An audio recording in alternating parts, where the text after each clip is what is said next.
How many games can this Utah football team win without their star players on offense? You are Locked On Utes, your daily podcast on the Utah Utes. Part of the Locked On Podcast Network. Your team every day.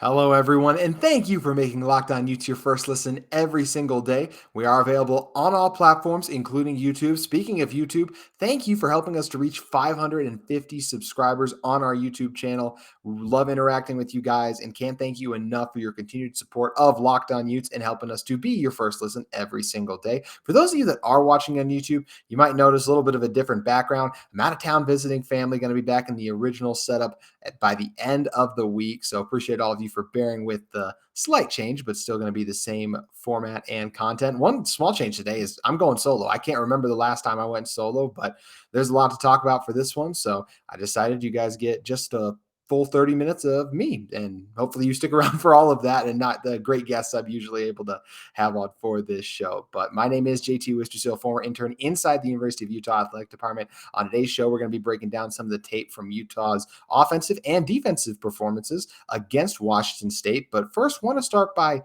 just talk about what this offense can do without their best players. And I say their best players, I should say their best players coming into the season, because coming into the season, if you had asked defensive coordinators who are the players that they are looking to stop and just really game plan against when you're going in to play the Utes, it would be Cam Rising, Tavion Thomas, Dalton Kincaid, and Brant Kuithe. Yes, we all thought Devon Vele would break out. Mekhi Bernard has done a really good job this year. But those four I mentioned, Kuithe, Kincaid, Thomas, and Rising, those are the four guys that were the marquee names coming into the season. Of course, this Utah team lost Kuithe a while back now, all the way back at that Arizona State game, the first game of Pac-12 play. But you look at the game against Washington State, and yes, Dalton Kincaid played most of the game, wasn't able to finish it, but no Tavion Thomas, no Cam Rising. If you told me coming into the season that going into the game at Washington State, those four players I mentioned either wouldn't play in the game or wouldn't finish the game, the combination of all of them,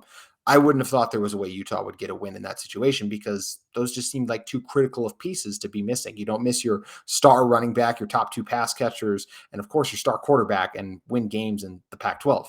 And that's exactly what Utah was able to do. It's a testament to the depth of this team and the program that Kyle Whittingham has built. We know what a high level Utah recruits at, and it was on full display on Thursday night, as it really is every Saturday as this team continues to step up. Look, the last time we saw this Utah team before the Washington State game, we saw them, Cam Rising and Dalton Kincaid, really had to put this team on their back and help them get the wins. And then in this one, it was the rest of the team, specifically the defense, I'll even say, that really stepped up in those guys' absence. And I guess Dalton did finish the game out, but as I mentioned, didn't get to finish it late. And the defense really stood strong and was able to get this one done. So I think the question is, because look, Coach Whittingham and his staff, they keep this stuff very tight knit, closed ship, whatever you want to call it, that information doesn't leak. So we don't know how severe, how bad the injuries are. Now we do know this: Cam practiced all of last week, and then just right before the game, much to the dismay of Fox Sports, said he wasn't going to be able to play in this. He said he just didn't feel right, wasn't going to be able to give it a go. I have all the confidence in the world of Cam Rising as a warrior and a competitor, so I'm not here for any talks of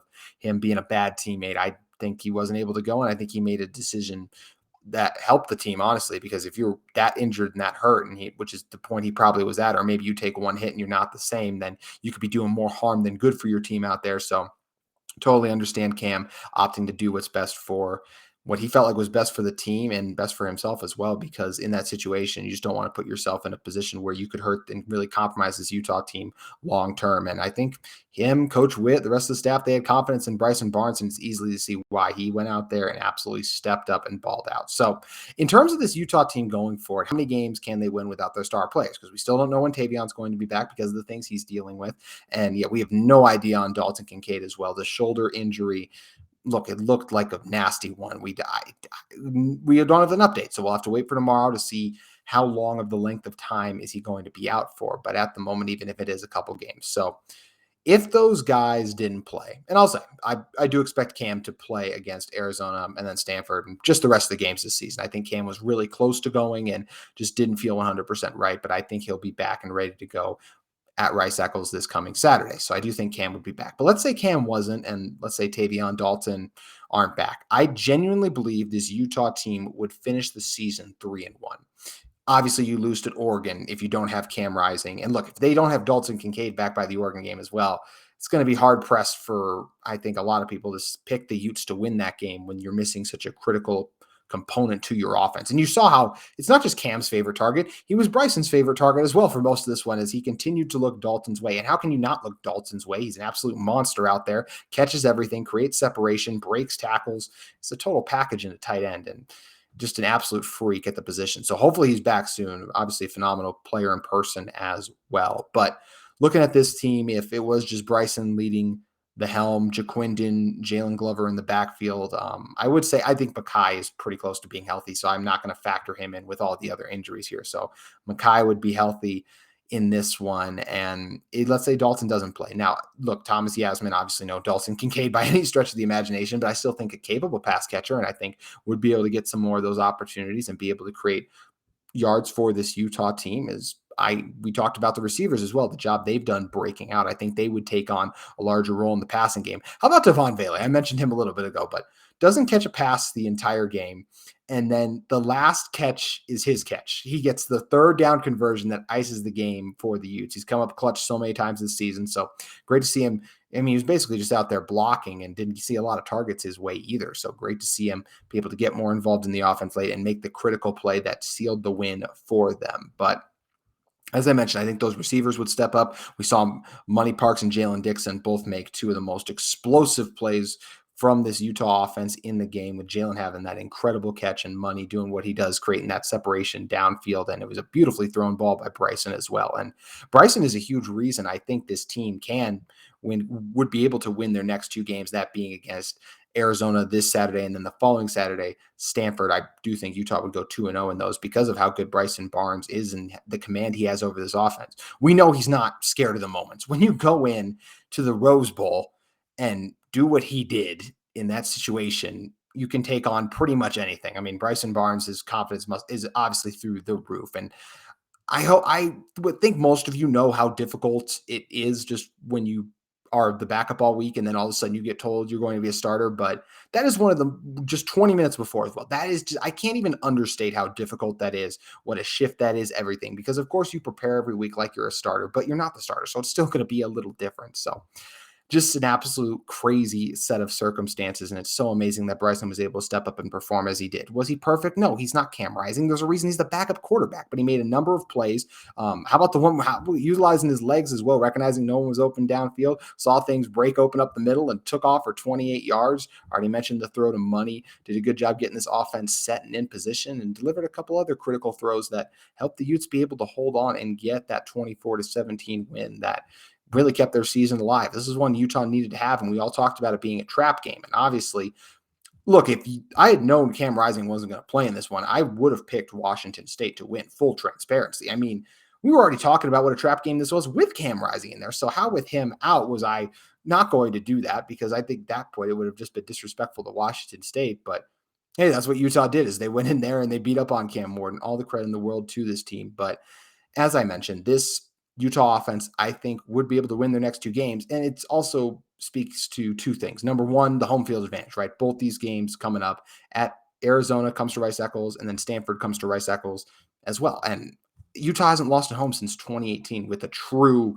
home crowd. Yes, 2020 they lost, but there were no fans in there. That's what the home field advantage is that roar you get on third down, the Muss jumping up and down on third down, or just even on first and second down, you have to go to silent count because the offensive line and the communication, you can't even hear each other talking. These are all things that are really critical and matter, and things that would give the Utes the edge. Also, Stanford and Arizona, look, they're just not that good this year. Look, and I know Arizona, yes, they kept it close against USC, but look at what they've been throughout the majority of their season. And I think Utah would be able to win with Bryson. But as I mentioned, I think Cam will come in there anyways.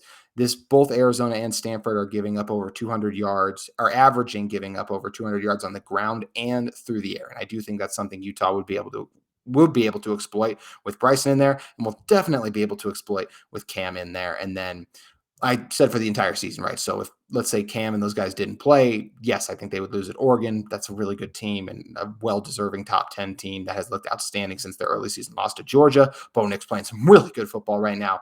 And then look, I even think if I'm just going to be honest, I think if Nate Johnson in his first college start went out against Colorado, just the way that team is shaped right now, I think Utah would win. So I definitely think Bryson Barnes would be able to go in there and get a win. No offense, Colorado fans, just not your year. But as I mentioned, 3-1 for this Utah football team going forward if Cam Rising, Tavion Thomas, Dalton Kincaid, and the rest of those guys don't play another game. But I do expect them to play again.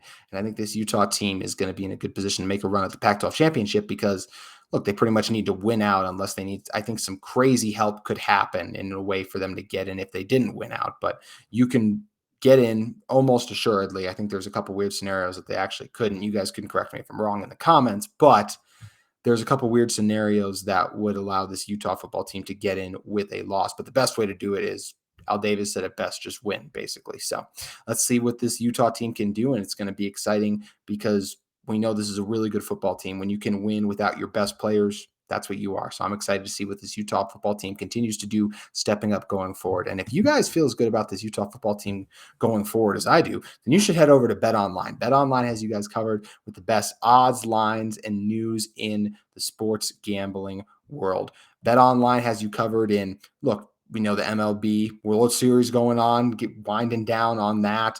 NBA season starting to heat up a little bit, early regular season play. And of course, all the glorious college and NFL football that you guys desire. There are fantastic lines out there on BetOnline. The Utes are already heavily favored versus the Wildcats. And I'm going to feel pretty good about this Utah team because, as I mentioned, I think Cam Rising is coming back, and I think he's going to be excited to get back into Rice Eccles. And look, Cam Rising loves to play football. And why would you not be fired up to do it against thousands of fans screaming in your favor that are going to be very excited to see you go out there and do your thing. So look, I obviously like the Utes in that one. And we're going to talk about that line as well as a lot of these angles in these games. And we'll have our best big game bet segment for you later in the week brought to you by BetOnline. But if you guys want to look at and kind of get a feel on a lot of those odds early, make sure you head over to BetOnline today and check those out. Also, want to make sure you guys go over and check out Locked On's newest podcast, Locked On Today, where experts there take you around the biggest stories in sports in a daily format, super short in this one.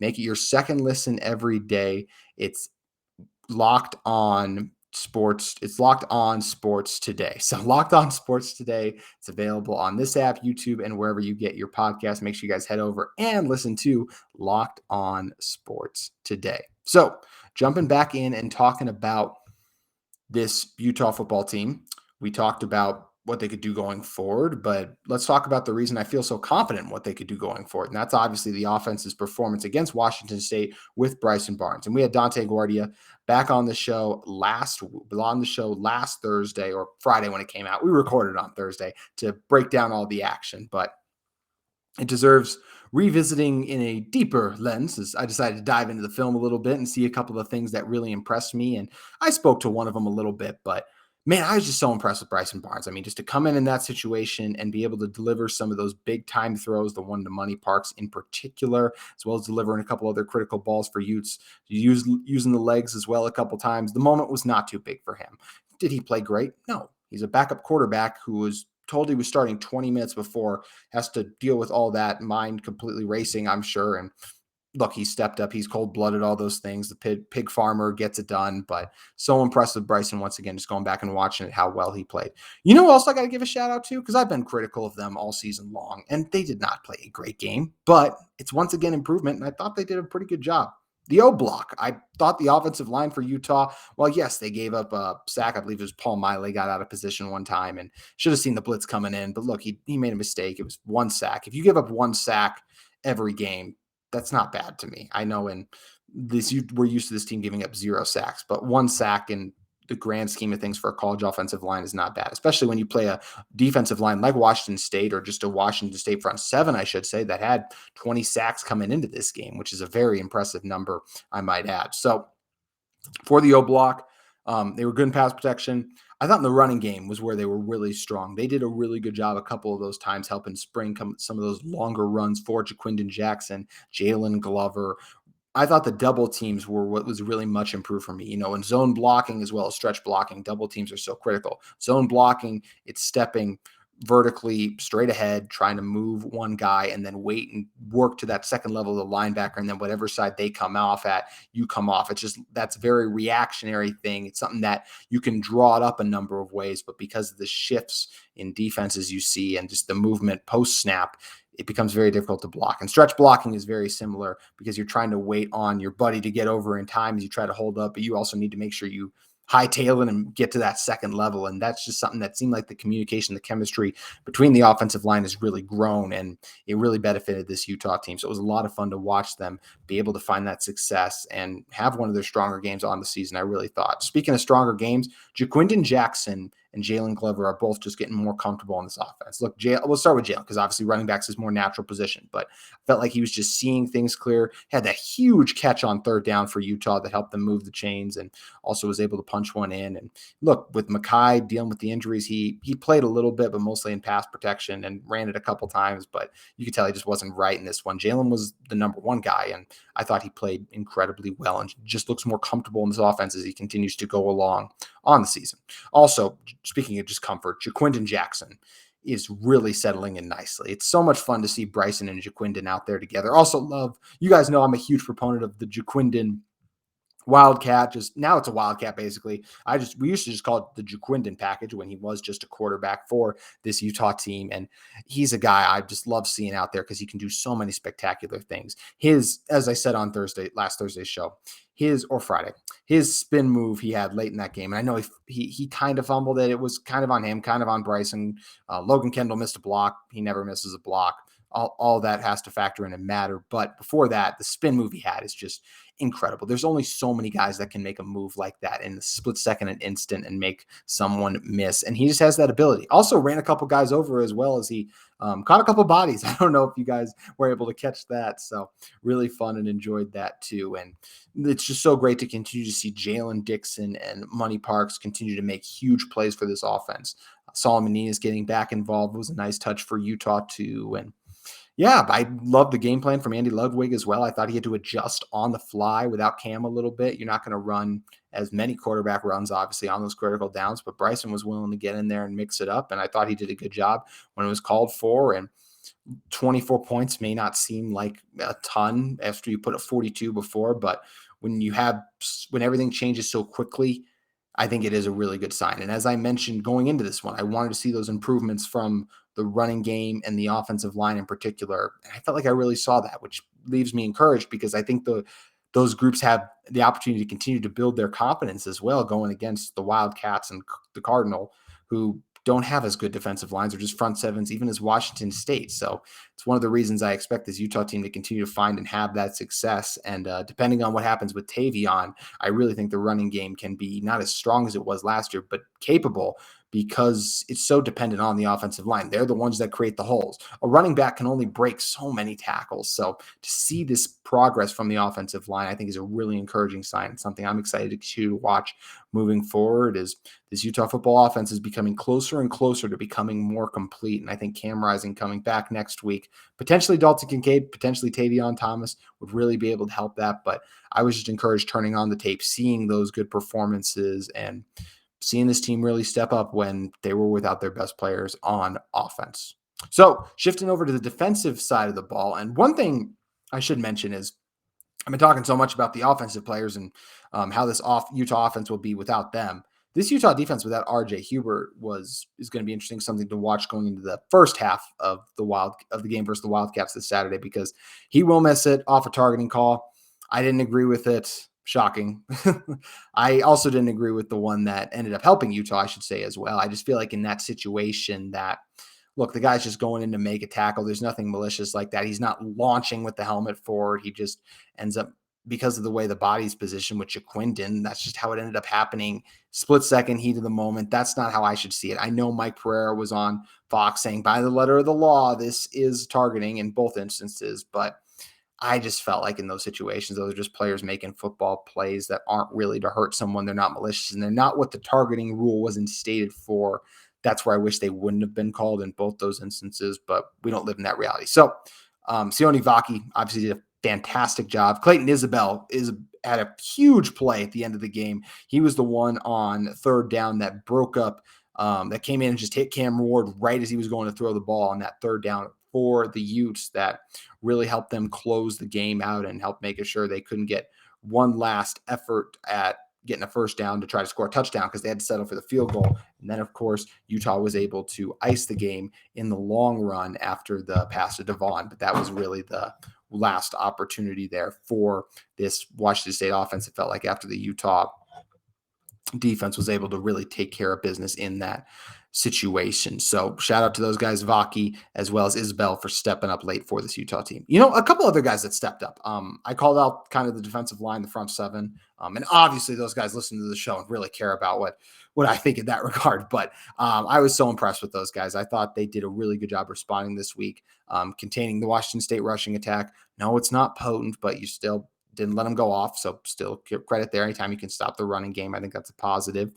Also did a good job getting pressure. Cam Ward was under duress a lot. And I know we talked about it last week, how technically Utah got pressure against USC, but it wasn't really the kind of pressure you really look for or hope for, because it came after 5 seconds and even after 3 seconds. And you got to get that pressure in that initial 3 seconds, because whenever you're blocking or whenever you're covering, 3 seconds feels like an eternity out there. So when you get upwards of 5 or even 8, it's just like, that's just impossible to be able to do anything after that, because you can only react and keep up with someone so long when they have an entire field to work with in coverage. And then from a pass blocking standpoint as well, like, it's just, at some point, and yes, I understand offensive linemen are really good, especially the Trojans ones were, but you just at some point have to be able to get around your man after that length of time. And Utah was able to do that quickly. Jonah Ellis created a ton of pressure. You can see his athleticism.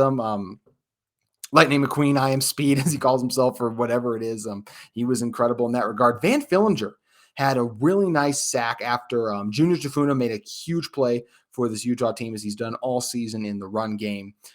They were kind of trying to read him, and he was able to get to the outside and get a huge tackle for loss. Or actually, they weren't even trying to read him. He was just able to beat his blocker and get to the outside and just made a play on the running back in space that you just don't see a lot of defensive tackles able to make that play. You see a lot of defensive tackles hold their guy up until the more athletic linebackers fly over and make that. But Junior, being a former linebacker, he's able to make those kind of plays. And Van had a huge strip sack after he came in late on, I believe, can't remember if it was a 4th down or a 3rd down off the top of my head right now, but great bend around the edge by Van there. That's something he struggled with a little bit on the season. Used a strong rip as well to get around, able to create that strip sack. That was a play I thought we'd see Van make all season. And look, he really got going in that kind of November and then December range a little bit as well. And I think that's what he'll be able to do this year for this Utah team, which is going to be really exciting. Connor O'Toole, Gabe Reed also made plays. Samote Pepa, Aliki Vaimahi, all those guys, really strong games for them as they really frustrated Washington State. And I felt like Utah's success in the trenches. And I also got to mention Mahamoud Diabate as well as Karene Reed, because both those guys were in there making plays in the front seven.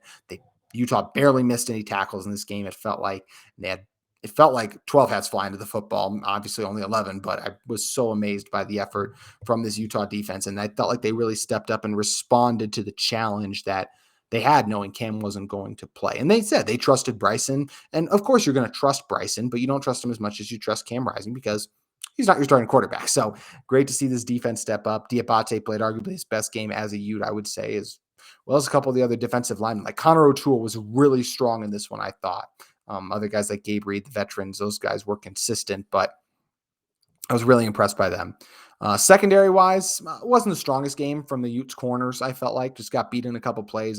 Clark got a little confused on the cross up deep for the first touchdown for Washington State. JT Broughton got beat a couple times too, but overall they still held in there and made a number of plays. It was just discouraging kind of early on to see some of those earlier plays not go their way. Also got to shout out Utah special teams. How about able to capitalize on the muff punt and set the Utes up with a short field in that scenario? So obviously the much maligned special teams, and I know they missed the early field goal, but let's be a little positive and talk about at least they were able to have the success on those situation where they're able to capitalize and get a huge turnover for this team. But yeah, defensively, as I mentioned, for this Utah team, just really impressed with the pass rush. I also thought they did a really good job getting creative with the blitzes. Did a good job bringing that double linebacker blitz, the A gap, Corene Reed and Diabate just flying in there, creating havoc. The twists and stunts were also really effective for this Utah group. And I think as they kind of got in the second half as well, I thought their coverage even tightened up more so, which was impressive to see for this team. And something that's exciting going forward is the things I wanted to see in this one. I mentioned encouraging steps from the offensive line, the run game, as well as the front seven. And I saw both those things. And Utah was able to win without their starting quarterback, who they weren't even prepared to play without and didn't know that was going to be a possibility until 20 minutes before. So got to be encouraged by what this Utah football team was able to do last Thursday. And the tape for me only reaffirmed that. So exciting opportunity for this Utah team now going into their game against the Arizona Wildcats this Saturday. Can't wait to see you guys out there, as well as just continue covering this team this week. It's going to be fun. We're going to hear from Coach Witt, hopefully get a couple of injury updates, maybe hear what's going on with Tavion as well. Would love to have him back with this group and hear just what he thought after watching the film as well. I'm sure there will be a couple of things that he noticed that I didn't. So I'm excited to look into and see what those will all be too, because it's just getting into this time of year, November. The first college football rankings actually come out Tuesday. So it's going to be fun to check out and see what those results end up yielding for the Utes, as well as just seeing what the rest of the season is, because this is when it gets turned up. Obviously, only 3 weeks, 2 games, but 3 weeks until we get to Oregon, which is going to be absolutely exhilarating and one of the best games of the college football season, potentially, although it is a tough task living up to that USC game we already saw, but it's going to be fun. So make sure you guys keep it here at Locked On Utes all week. Make sure you go follow me at JT Wistrcill as well, and have some fun guests lined up for you the rest of the week. But appreciate you guys listening to me going solo. It's something I haven't done a lot of this year. If you guys would like to hear me go solo a little bit more, let me know in the comments, as I'll try to do that a little bit more, but I'd be lying if I said I didn't like having a lot of the guests and friends I have come on, because I do think there are so many people who do a fantastic job covering this team in the Utah market that I love being able to spotlight them, as well as work with and pick their brains, because there are so many great minds in this market. And I appreciate you guys just listening to this podcast and supporting this show, as well as their content whenever I do have them on. So before I get you guys out of here, want to remind you to make your second listen every day Locked On Sports Today. The biggest stories of the day, plus instant reactions, big game recaps, and the take of the day. That's Locked On Sports Today, available on the Odyssey app, YouTube, and wherever you get your podcasts. I hope you guys have an amazing Monday and look forward to seeing you later this week on Locked On Utes.